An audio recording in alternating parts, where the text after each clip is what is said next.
All right. Now, we have to do some IT gymnastics to bring the next talk online. But I'll warm it up anyway. So we've heard about NK, inducible NK cells, and we've heard about inducible T cells coming from stem cells. And we're going to hear yet another talk about inducible T cells. This one is going to be focused on some of the more of the gene editing that can be done to make sure that the cell has the characteristics that are desired. We have the pleasure of hearing this talk from Joanna Brewer, who's also been working in the field for a few years. She was apparently one of the first employees of Adaptimmune, which is hard to believe. It's been 9 or 10 years now. It seems that time has gone by very quickly. She has a lot of experience in this particular space, and I'm personally very much looking forward to your talk. The title of the talk is Gene Editing of Stem Cells for Universal Cell Therapy, and I think the talk is up already. Yeah. So great. Fantastic. Welcome, Joanna. Thank you. My talk is very much more on the philosophy behind the gene editing and how we're approaching this. I don't have any data to show today. It's very much an earlier stage for us. So, okay, so because because of the difficulties with the slides, I don't know, will you have to advance them from the back?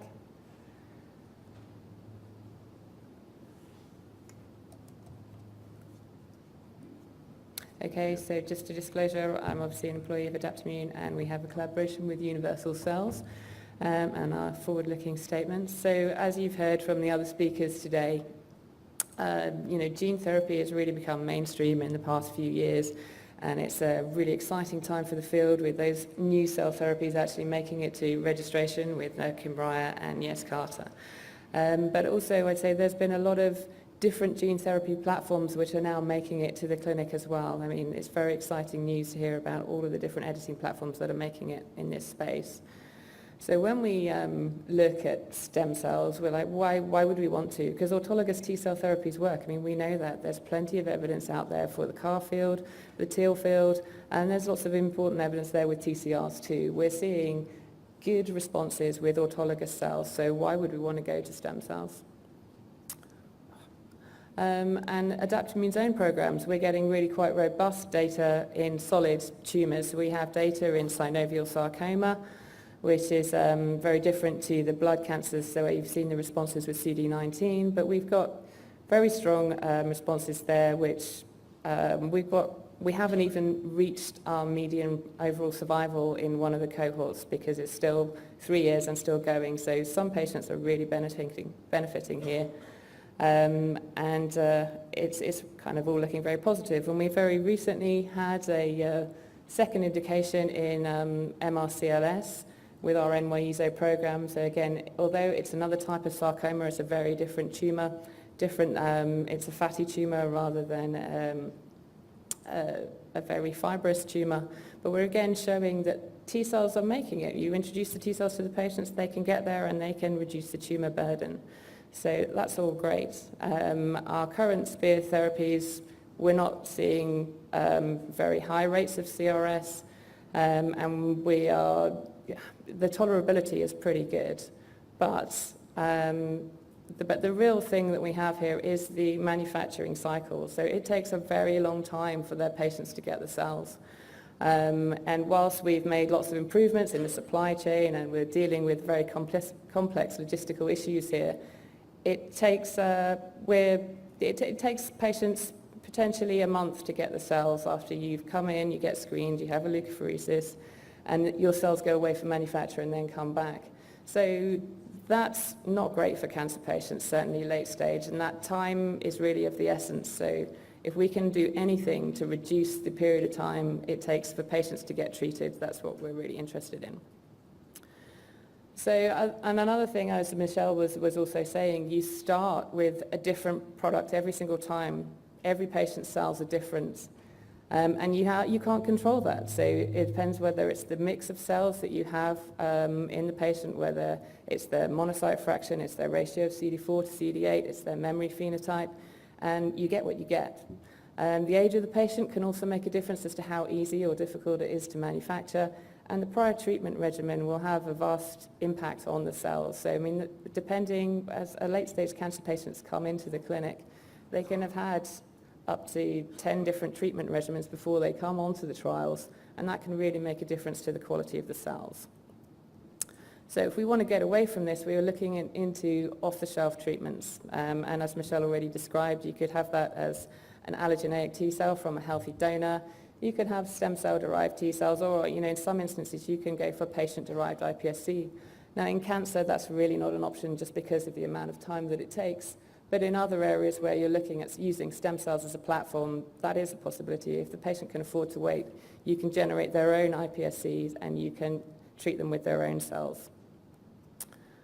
So what we really want from that product is we want good efficacy. We want the same level of efficacy as we see with the autologous cells. And in Adaptimmune's point of view, we think that that means we need that long-term persistence. So whereas Fate Therapeutics are not looking for that with their NK cell platform, they're looking to do repeat dosing. That's not what we're considering. We want to recapitulate that real view of a T cell that will live for the life of the patient. But what we're really looking to do is get that consistent cell composition between batches and get that controlled manufacturing process. And as you've seen from the previous talks, and that level of control is absolutely critical. And what you make, really, you can change what you make with very small tweaks to the process. But a big part of this is that it also has to be scalable, and we have to make it economically viable. So making something scalable that we can treat a large number of patients is absolutely critical. And what we know in the TCR field today is that we're using a lot higher cell doses than they're using in the CD19 CAR program. So for us, the scale really does matter. If you were to take those numbers that we're looking at there, the chances are we need a 10-fold higher cell dose than some other applications. So that really is a big thing for us. And then we want to get a secure supply chain with all of these things and make it something that's easier to manufacture than the autologous program. So when we start thinking about that, then one of the most important things that you would consider is immunogenicity. So if you want the cells to live for a long period of time, you absolutely have to avoid that immune rejection. So if you're using stem cells, you potentially have the chance to use the cells in immune-privileged sites. Now, that's not going to work for us with T cells, but it works in various other states. Potentially, how do you protect those cells from the immune system? Some people are doing that by encapsulation. That's certainly one of the approaches where they in pancreatic islet cells. Or you try and match the HLA type between the donor and the recipient, and there are lots of people who are looking at that as well. Or the approach that we are taking is gene editing the HLA molecules. So this whole field is, I think, a very early stage, and it's advancing along several different routes with several different applications. And it's a really exciting time to be part of this because we really don't know the possibilities of what's going to happen over the next 5 to 10 years.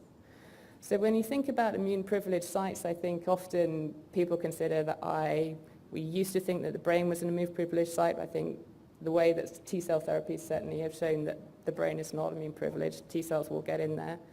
But it's a dynamic state. So depending on the time in the patient's life and what's going on with them, immune privilege can come and go. Tolerance can be broken and tolerance can be induced. So it's really, if you're looking for a long-lived therapy, is there really such a thing as immune privilege? If the patient later on goes on to get an inflammatory response, they get an infection, it's a dynamic state and it's constantly changing. So what may be great when you first treat them may be different in a year's time. So it's something that we're not considering relying on. But I mean, there are plenty of applications where this is relied on, and there are great advances in the field, particularly in the retinal models, because that's where this technology is advancing at the moment. So iPSCs and embryonic-derived stem cells as well are being used in retinal pigmented epithelial transplants. And when these studies originally started, people were thinking that, well, in the retina, you won't need to use immunosuppression, although there now seems to be plenty of evidence that immune rejection is going on in this case. And so this paper here by Sudica et al. Is in a cynomolgus monkey model of graft rejection, and they see in this model, if they don't use immunosuppression, the T cells get into the eye and they start to reject the retinal grafts there. So even within that space, certainly the T cells are dynamic, they'll get into the retina, and this is something that patients could be treated well with immune suppression for a prolonged period of time, but it's something that will need close monitoring to understand whether you can immune suppress for ever or for a short period, and whether other mechanisms of tolerance can be induced. So, and we know that this T cells get into all sorts of other areas, so they'll get into the CNS, where we've seen encephalopathy effects in some cars. We've seen it with TCRs as well, with the MAGE-A12 reactivity in the Rosenberg study. We're seeing, T cell infiltration into cold tumours. That's kind of a form of immune privilege, and we're breaking it there as well. So there is, I don't think that we can rely on that as a concept when we talk about engineering these cells. So there are plenty of clinical trials underway, particularly in this field, with retinal pigmented epithelial in different versions of AMD. And it will be really interesting to see the outcome of those trials and whether those grafts survive long-term in those patients, and whether those patients actually require long-term immunosuppression or not. So these trials are all ongoing. They're just taken from the clinicaltrials.gov website, and I think we'll learn an awful lot over the next 10 to 20 years about how we can deal with these cell therapies. So when I also mentioned encapsulation, and this is something that's very, it's being used within the pancreatic beta cells, where we're looking to do islet transplants, and whether those are transplants of islets from cadavers or whether they're iPSC derived. There's various companies working on various different things. So one of the ways they're trying to do that is to actually coat the cells to prevent T cell access, to prevent the T cells rejecting them. And so there are a couple of different technologies, but many of the issues there are, if you put it into a capsule that a T cell can't get through, you have to wonder how the nutrients and the blood and oxygen can get through. So there are size issues. And if you completely embed the cells and they can't sense glucose, they can't release insulin, then there's no point putting them in anyway. So certainly when you're talking about implantation devices, they're looking at different ways of trying to get blood supply to those cells. But if you get the blood supply there, then you'll get the T cells there. So this is very much something that, again, will most likely need immunosuppression long term. And you also have the potential for large scars to form around implanted devices. But people are taking this forward, and it's in the clinic now in various different guises. So a third way of doing it is to try and match the HLA between the donor and the recipient. So donor availability is always limiting in terms of transplants, but it is possible to do that. And if we were going to do it with a stem cell, that could be a potential answer. So stem cell banks could provide an answer to this. This is something that's really been touted by Shinya Yamanaka, who and is being very strongly driven from Japan to find haploidentical donors, to find those people who could form a bank. But how many people would you need to find to be able to create that bank? Is it 100? Is it 200? How many different lines would you need to generate? And it's likely, these people are also quite rare. In our donor banks that we use at Adaptimmune, we don't have anybody who is haploidentical. And actually identifying those people who could become the donors is a global undertaking. And if it's a global undertaking, that means global regulation. How do you transfer material derived in different countries across different regulatory boundaries? And I'm not saying that that can't be done, but it's a massive effort. But one thing I think that as we've moved into the stem cell field is relatively new for us, but with the limited number of lines that we've used, they all behave very differently. And when you put them into a differentiation process, they don't all perform the same way. And while you're trying to make something that's robust, it's very unlikely you'll be able to get 200 lines to behave the same way and manufacture the same product from all of those different lines. But this is, again, it's out there, and Japan are really leading the world in this instance, where they're trying to create that bank. They're putting a lot of money behind it. They're putting a lot of effort into finding people across the world to take part in this program. So we will see how robust this becomes. We will see if they manage to get lines to behave in a very similar way across different HLA types.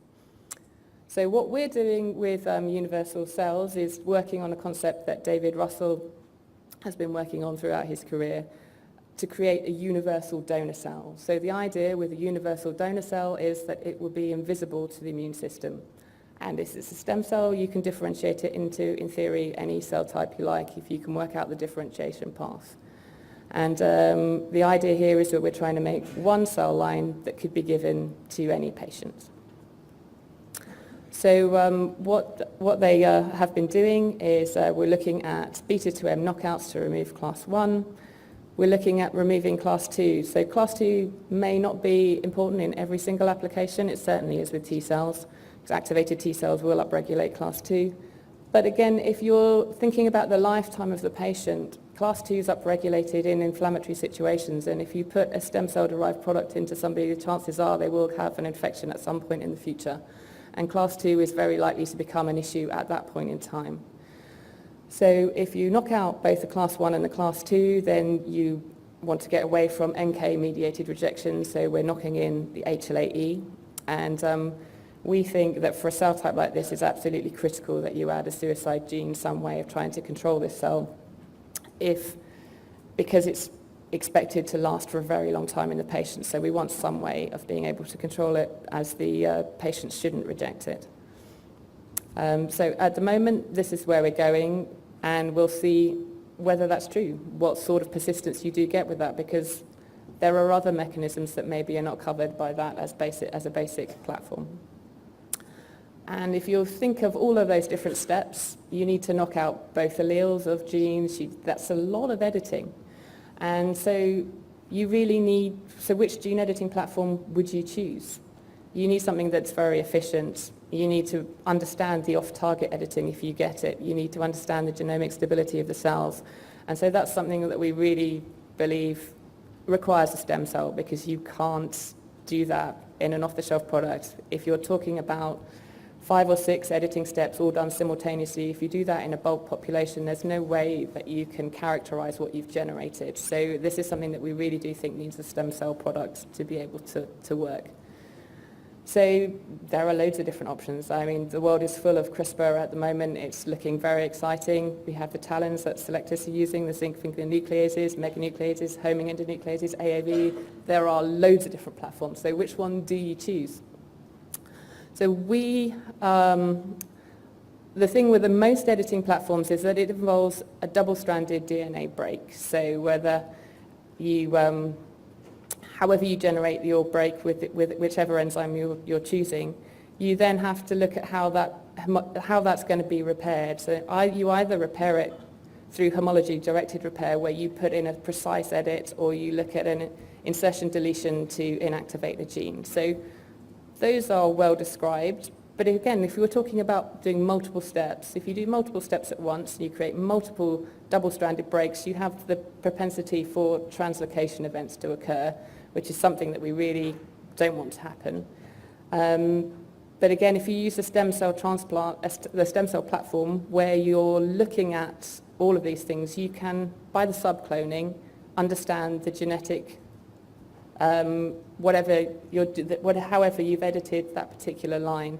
So you can screen for unwanted translocations, you can screen for off-target editing. One of the hardest things with all of this is, how do you do that screening?